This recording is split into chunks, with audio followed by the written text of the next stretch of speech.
Hello weirdos. Welcome back to my channel. My name is EmmaAbe, and we're going to be talking about all the books that I read in March.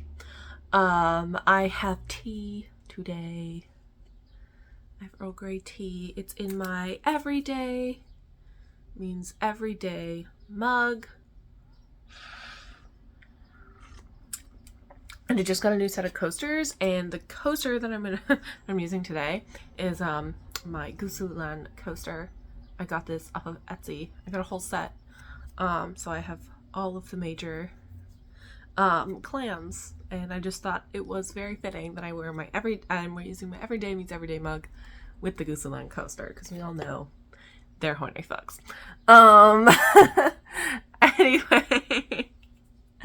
Anyway, so in March, I read 12 books. I owned all 12 of them, which made me feel awesome because I also went on a buying spree in March. And by buying spree, I mean I bought 7 books because I went to Portland to visit relatives and spend time with babies, which was fabulous and awesome. So I've been a little behind on my reading more books than I buy. I'm back up. I'm in 10 books in the hole now, which is better than I was after my trip because I was 15 books, 17 books in the hole. It was bad. So let's talk about the books that I read. This first one that I read is Bad Gays. This is Homosexual History. This is by Lou Hummy and Ben Miller. This basically are mini biographies of a bunch of different queer people from history. I really enjoyed this. I had a fun time. I think that the authors did a really good job contextualizing kind of what it meant to be queer and tracking all of that throughout history and making that super explicit while having a dialogue about what we today people would sense of consent. I think that they did a really good job doing that. I really enjoyed this. I picked this up because I can't remember if it was the one that my dog picked for. No, I think this won history for the Goodreads Choice Awards or something like that. So that's why I read it, and I had a lot of fun with it. I will say though, my critiques of this is that the people who are mentioned tend to be very white and very male. There isn't a whole lot of diversity in the people that are showcased.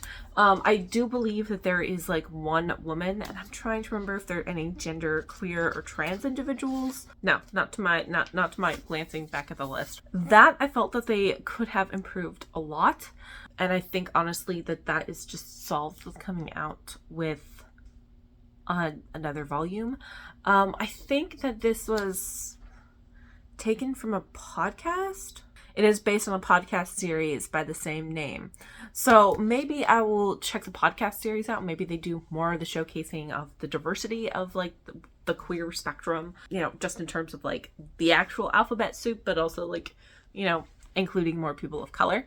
I enjoyed this. I would recommend this to people. The next one that I picked up is Between the World and Me. This is by Ta-Nehisi Coates. And this is a book that my students had to read for, I think, a nonfiction class. But this is essentially a letter that the author has written to his young son, about what it is to be a Black man in America. And it's very hard-hitting. It's very intense. I like how short it is. It's very autobiographical in many ways. I thought it was good, but it's one of those things where there are many books like this in a similar vein, and most of them don't do much for me personally. I will say that the author is a very good writer and have a different one of his books on the shelf that's right here that I'm excited to pick up because you can really tell that the quality of the writing is really good. Next, we have long-awaited Baby, that being the Grandmaster of Demonic Cultivation, the manhwa, Volume 1. I'll give you a peek at the art. Here's the art. how many volumes are they going to do of these? Because I'm going to spend so much money buying all of these. Because this covers like nothing. So I bought this and I brought it in to my class on the same day that I knew one of my students, who is also a huge fan of MDCS, was going to come in. And I was like reading it when they came into my classroom. They were like, what does it cover? And I was like, we leave the Mo Manor. And her face was like, what? I was like, yeah, we leave, that's all we do. She's like, that's nothing. And I was like, yeah, it doesn't really cover much. It's really hard for me to judge this because the Mo Manor is like my least favorite part of the story. I don't like Mo Manor. There are parts in Mo Manor that I really like, but I do not like. Maybe it's just because it's like the very first thing, and the amount of times that I have seen Mo Manor is a lot, because I've read and like watched and just everything, and so I've gotten a lot of Mo Manor. That being said, I did enjoy this. I do enjoy the art, and I can't wait to continue on with it. This is what this every day means every day is from. Like the Gusulan is the Gusulan in here. Let me see if I can find, because I think they use the same pattern as this. So yeah, you can kind of see it. If you see, this is Lawanji. That's his crest. It's the same one. Yeah. So I mean, I'm on board. I'm on the train. I'm on this train for this show. Another book that I got that I was actually really, really excited to. It was very long awaited, and oh my god, I have so many feelings. Speaking Bones by Ken Liu. This is the end of the Dandelion Dynasty. This is book 4. I love this book series. This like deserves every single page that it gets. It's over 1,000 pages. It needs every single page. I loved it. I was reading it one morning at breakfast, and cannibalism happened, and I was like, why can they do this to me? It's so good. It's really hard to talk about the actual plot of this, because you kind of need to know the plots from the other 3 books that are just as chunky. But essentially, this is like the grand finale, right? Every like people who have been separated are coming back together. There's a part where I was just cackling. I was loving it. I was absolutely loving it. The where this one person gets their entire like population hooked on drugs, and then their supply of drugs gets cut off. Like, I was literally cackling. I was like, oh my god, I love this. The power moves that people were playing, like with Empress Gia, I was like, holy shit. Like, everyone else is playing checkers, and Empress Gia is over here playing 3 fucking D chess, and holy crap. Like, I mean, this is why we love Gia. And Gia was my favorite in the first book, and then we met Thera, who's her daughter, and then Thera became my favorite, and Thera's still my favorite. I love Thera with everything in my soul. And Ken Liu had me going. It was just like, I was like not on Gia's side. And this book, like, holy crap, totally changed everything for me. I was like, oh my god. Holy shit. There's just so much.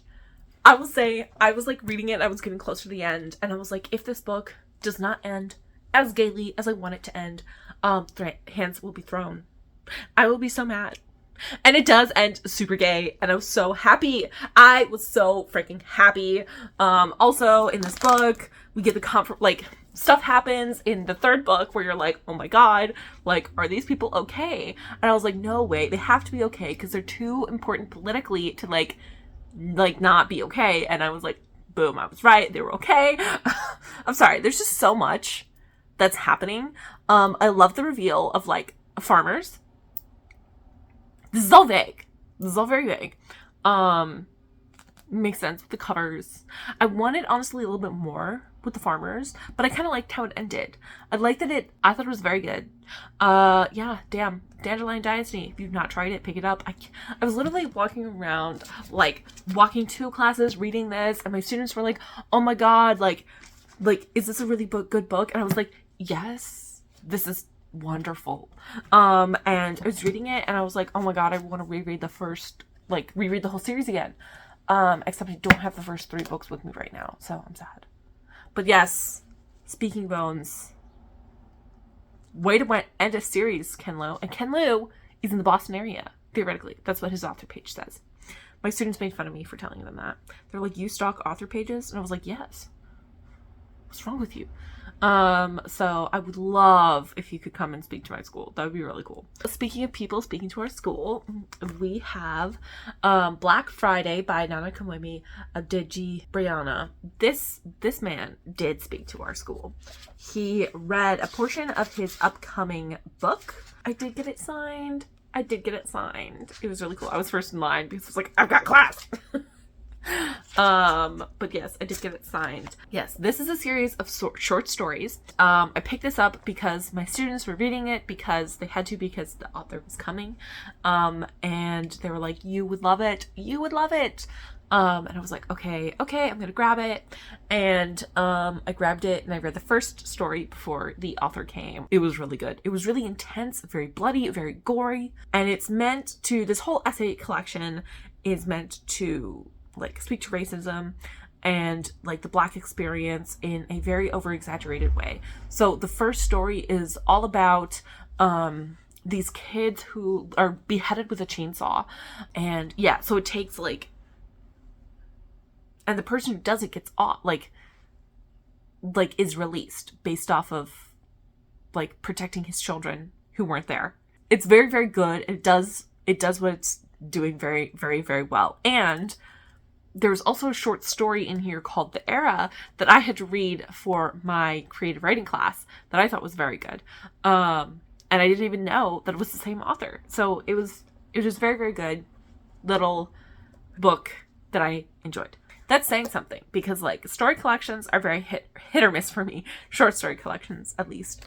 The next one that I finished is The Last Night at the Telegraph Club. This is all about lesbians. It's lesbians during the McCarthy era in the 1950s, and the main character that we follow is Chinese. And you follow her coming to grips with her lesbianism, which I had so much fun following that. I was like, I feel you. I feel all of the things that you're feeling. And beyond that, she likes this girl who is white. So this is a time where there's not a lot interracial partners happening. And it's also a time where the Chinese people have a huge eye, or the government is really looking at them because of the rise of McCarthyism and anti-communist hate. All of that is kind of intersect. So it's an intersectionality of racism and homophobia, and anti-communism that is all kind of triangulated on this main character's world. And while she is coming to age and becoming an adult, basically. So she's a teenager when we're following her. I enjoyed this. I want to say that this is not as mind exploding as I think a lot of it's hyped up to be, and I think that's kind of on me how I read it.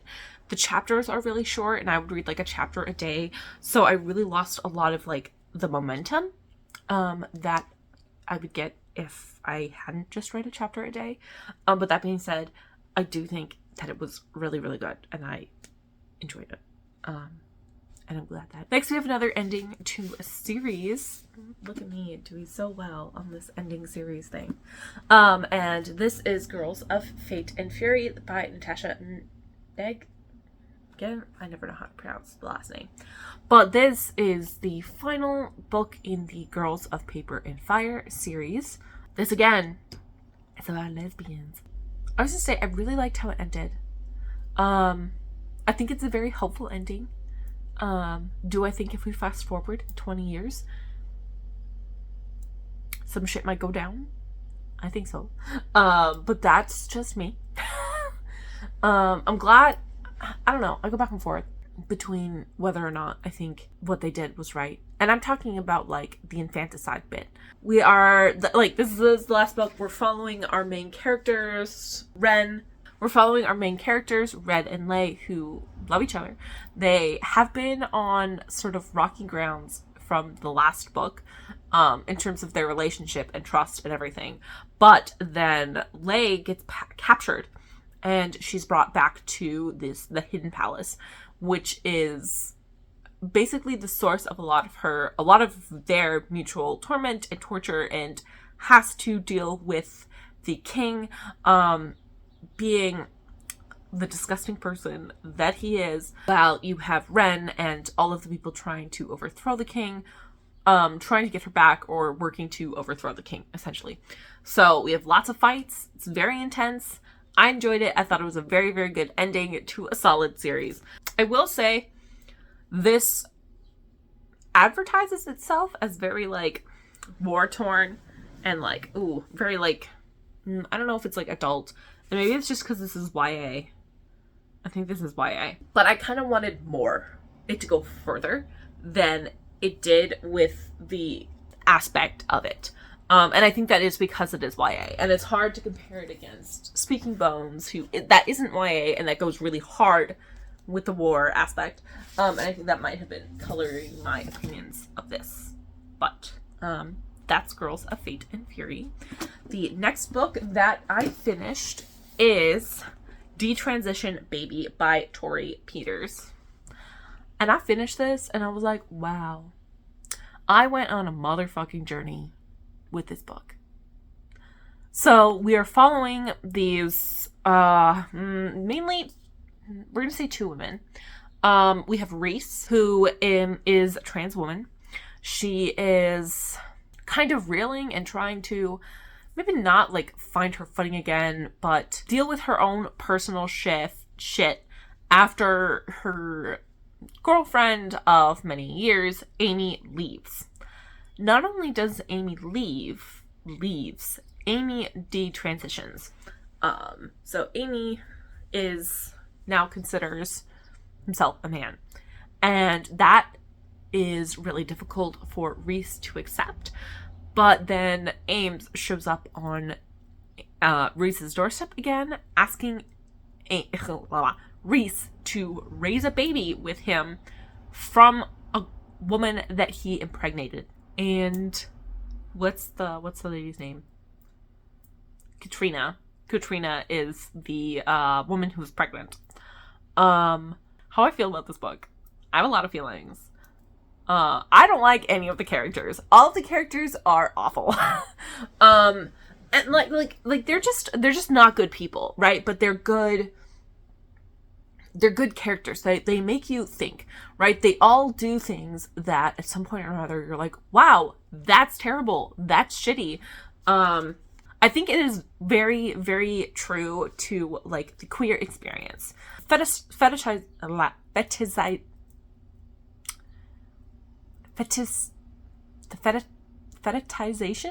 We're gonna go with that because I can't speak the word today, apparently. Is real, that is felt in this book. I think it pokes at a lot of what do we feel, or what society feels is acceptable within relationships, within gender dynamics, within raising a children. It pokes at a lot of that. And it's kind of like, this is stupid. And what I mean by like none of these characters are like good people is that they often don't make decisions that are quote unquote like the good decision, the right decision. They make decisions a lot based off of their emotions, which is real. And they don't always make like the morally correct decision out of kind of like this pressure of like society, right? It's kind of really hard to describe, but it was very good and I enjoyed it a lot. I was skeptical, but this literary fiction isn't always my thing, but maybe it's just because it was queer. Next book, we have This Is Your Mind on Plants, and this is by Mikhail Polin, who is like a science writer, and this is basically like 3 different like journals / articles that he's written about 3 different plants. That being poppy seeds, caffeine, and mescaline, which is what peyote comes from. I think my favorite one was the caffeine one, because I think that he did a really good job of like contextualizing like the history of coffee, but also talking about like the science behind coffee. I didn't really like the opium one. I wanted him to talk more about the history, and he does a little bit, but it largely felt like, how do I grow my own opium and drink it, and describe the trip, where it was like, I wanted to hear more about the history, and I don't feel like we got as much of that out of the opium. I think caffeine did a really good job of that, of doing like the mix. Mescaline was interesting because it did talk about the history, but you also had this whole other angle, like a discussion on who should be allowed to use peyote, and for what reasons. I think he did a good job of that. It just kind of was like, that subject is very complex and very large, and I don't want to say like he didn't pull it off, but it just kind of felt very rushed. Like that whole mescaline could have been a whole book of itself. But overall, I really enjoyed it. The caffeine part has made me be like, okay, maybe I don't want to be like addicted to like the drug of caffeine. So I stopped drinking coffee. I mean, I'm still drinking tea, which still does have caffeine, but like way less, like significantly so. Anyway, so this is your mind on plants. The next book that I read was Fun Home, a family tragicomic. I can't speak. And this is by Alison Bechdel. And this was intense. This is a very interesting look at the author Alison Bechdel and her father, the relationship she had with her father. Basically, a lot of stuff comes out about her father after her father dies. And I kind of came out of this book being like horrified because of the things that her father did. To be clear, it's not the cheating, it's the ages of the people that he fucked. The cheating is one thing, but being inside like the queer community, cheating is it's not like accepted, but when you're trapped in a loveless marriage to someone that you do not love, that you have married for societal obligations, that you don't feel any attraction to, stepping outside that marriage to fulfill those needs, is a very normal and understandable thing. I was just really squicked by the fact that he fucked teenagers. And they don't give explicit ages. I just don't understand that. And especially because her father was like a high school teacher. I don't know if that's just because I am a high school teacher and I am a queer person. People use instances of what Alison Bechdel's father did as reasons for me to get fired. And I think that has been a really interesting relationship with me in this book, because yeah, people will point to literally instances of like this as a reason for me to get fired, for me to lose my job, for me to never ever be hired as an educator, when doing something like that, horrifying, and something that I would never do.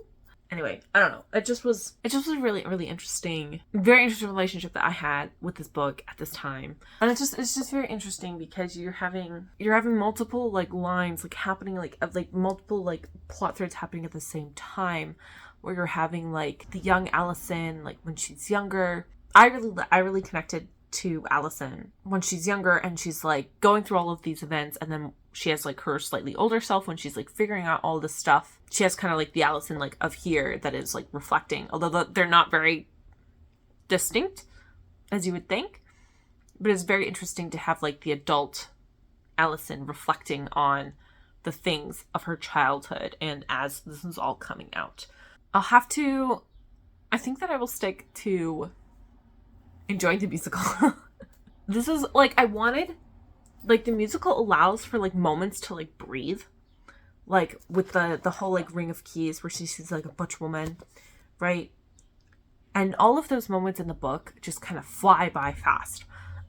Which is kind of understand, like, it's hard to find those moments to breathe, but they don't stand out in the way that the musical makes them stand out. I don't know. It was a very interesting relationship that I had to this book. I'm glad I read this. But yeah, I had a lot of feelings. The next book that I got is The Farthest Shore. This is by Ursula K. Le Guin, and this is the third book in the Earthsea cycle. I'm kind of like struggling a little bit with the Earthsea cycle. Like, I'm halfway through the books and I don't see the overall plot. Like, I just don't. And maybe there isn't. Maybe this is just 6 books of different adventures that Ged goes on. And I think that if I recontextualize that will make it easier for my brain to digest. So in this book, the adventure that Ged goes on is that we have people losing magic, right? People are forgetting the words that they can use to control things. And that is wreaking havoc on society. Because societies are essentially collapsing because they can't use magic. And they have to try and figure out why. And so Ged takes this young prince on an adventure, solve this magic problem. I really enjoyed the parts where we were with the water people. I like that. That was like the most fun that I had in the book, because you really got to dive in and see this culture in a way that we haven't really gotten to see a lot of the other cultures in this world. And when this thing finally hits them and they have to move on, it's kind of sad. It's okay. I'm gonna keep going with the Earthsea cycle. The next one is how I can't pronounce it. Let me know in the comments if it's helpful for me to think about this as just 6 different adventures that Ged goes on.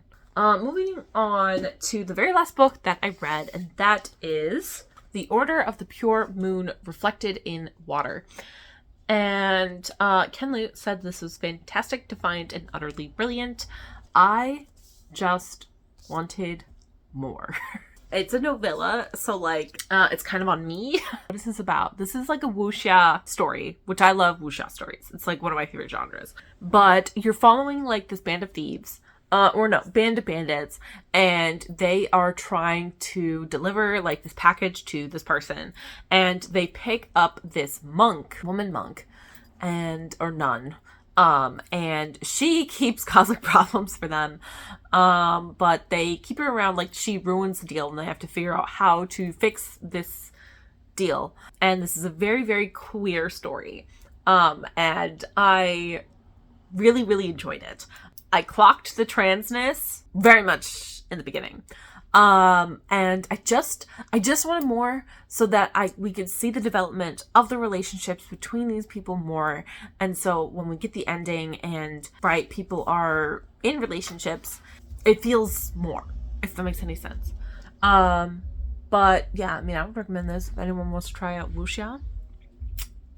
Try this. I really like the title, and it makes a lot of sense once you read this. I really liked Tetsong's whole thing in this. But yeah, I really enjoyed this. I just wanted more. And I think that bodes well for some of other Genjo's stuff that I have that is queer, because Genjo writes a lot of queer stories, which makes me so happy, because there's never enough. Alright, so that is it. Those are the 12 books that I read. Oh my god. But I have to go get ready for my brother to come. Let me know, have you read any of the books that I did? How was your March reading? And I will see you next week. Bye.